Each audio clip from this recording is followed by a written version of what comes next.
السلام علیکم ناظرین، میں ہوں بلال۔ دوستو، آج میں آپ کو حجۃ الوداع یعنی نبی کریم صلی اللہ علیہ وسلم کی زندگی کے پہلے اور آخری حج کے بارے میں بتاؤں گا، تو آئیے سنتے ہیں۔ كانوا قليلا من الليل ما يهجعون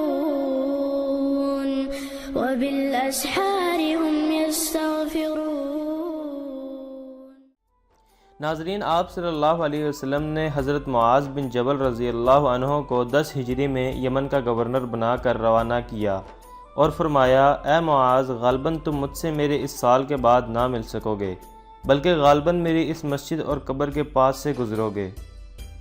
نبی صلی اللہ علیہ وسلم حجۃ الوداع کے لیے ہفتہ کے دن، جبکہ ابھی ذوالقعدہ میں 4 دن باقی تھے، روانہ ہوئے۔ اس موقع پر آپ صلی اللہ علیہ وسلم نے بالوں میں کنگھی کی، تیل لگایا، تہبند باندھا، چادر اوڑھی اور قربانی کے جانوروں کو قلادہ پہنایا۔ نبی صلی اللہ علیہ وسلم بروز اتوار 4 ذی الحجہ کو مسجد حرام میں داخل ہوئے۔ آپ صلی اللہ علیہ وسلم نے خانہ کعبہ کا طواف کیا، صفا و مروہ کے درمیان سعی کی، مگر احرام نہیں کھولا، کیونکہ آپ صلی اللہ علیہ وسلم نے حج و عمرہ کا احرام ایک ساتھ باندھا تھا۔ طواف و سعی سے فارغ ہو کر آپ صلی اللہ علیہ وسلم نے بالائی مکہ میں حجون کے پاس قیام فرمایا۔ حجۃ الوداع کے موقع پر نبی صلی اللہ علیہ وسلم کے ہمراہ 1,24,000 یا 1,44,000 صحابہ کرام تھے۔ منی میں نبی کریم صلی اللہ علیہ وسلم کی تشریف آوری 8 ذی الحجہ کو ہوئی۔ آپ صلی اللہ علیہ وسلم نے ظہر، عصر، مغرب اور عشاء کو اکٹھا کیا۔ اگلے دن 9 ذی الحجہ کو فجر کی نماز ادا کر کے وہاں سے روانہ ہوئے۔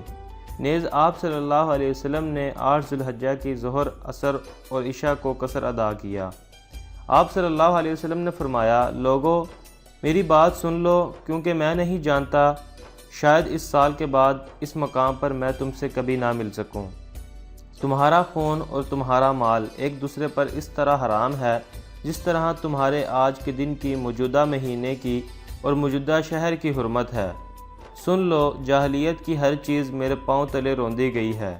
جاہلیت کے خون ختم کر دیے گئے ہیں، جاہلیت کا سود بھی ختم کر دیا گیا ہے۔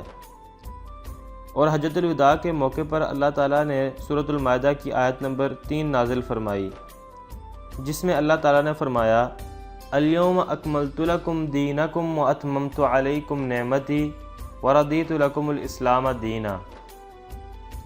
9 ذی الحجہ غروب آفتاب کے بعد آپ صلی اللہ علیہ وسلم مزدلفہ پہنچے۔ وہاں مغرب اور عشاء کی نمازیں 1 اذان اور 2 اقامت کے ساتھ ادا کیں۔ 10 ذی الحجہ نماز فجر ادا کر کے مشعر حرام آ گئے۔ دعا، اللہ کی حمد اور تکبیر بیان کرتے رہے۔ آپ صلی اللہ علیہ وسلم کے پاس قربانی کے 100 اونٹ تھے۔ 63 آپ صلی اللہ علیہ وسلم نے اپنے دست مبارک سے ذبح کیے اور باقی 37 حضرت علی رضی اللہ عنہ نے ذبح کیے۔ ایام تشریق 11، 12 اور 13 آپ صلی اللہ علیہ وسلم نے منی میں گزارے۔ اس دوران آپ صلی اللہ علیہ وسلم مناسک حج بھی ادا کرتے رہے اور لوگوں کو شریعت کے احکام بھی سکھاتے رہے اور اللہ کا ذکر بھی کرتے رہے۔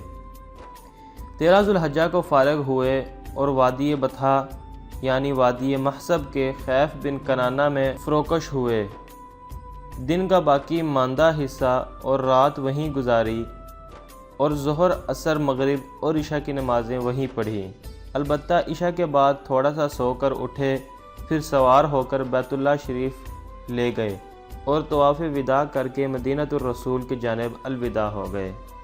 تو ناظرین، آج یہ چھوٹا سا قصہ تھا جو کہ نبی کریم صلی اللہ علیہ وسلم کے زندگی کے آخری حج کے بارے میں تھا۔